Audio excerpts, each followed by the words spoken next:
estamos aquí en este incendio que se originó a eso de pasando unos 10 minutos para las 7.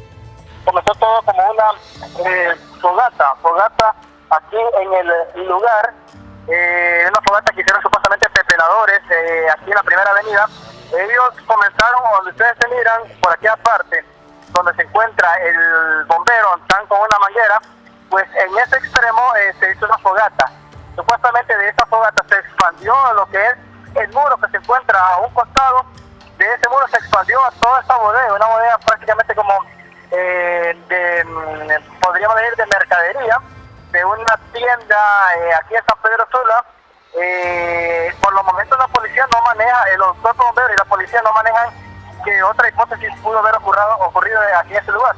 Solamente manejan esto, que supuestamente todo se originó desde ese lugar, desde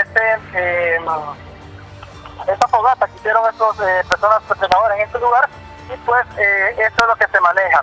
Estamos a la espera de un informe ya oficial por parte del cuerpo de bomberos de San Pedro Sula referente pues a este incendio que se originó en este lugar, que gracias a Dios no ha dejado pérdidas humanas, solamente pues se hizo presente las ambulancias de 911 para ver que alguna persona salió afectada por el humo que de aquí se emanaba.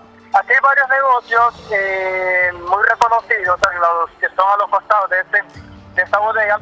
Sin embargo, ninguno sufrió, ninguno fue afectado. Aquí estamos ubicados exactamente entre la Primera Avenida y la Tercera Avenida de San Pedro Sula, cerca de lo que es las 7 calles, de las 13 calles, exactamente las 12 calles. Aquí todavía pues continúa el humo, ya se ha apagado todo, solamente está el cuerpo de bomberos presente de que no se vaya a expandir nuevamente.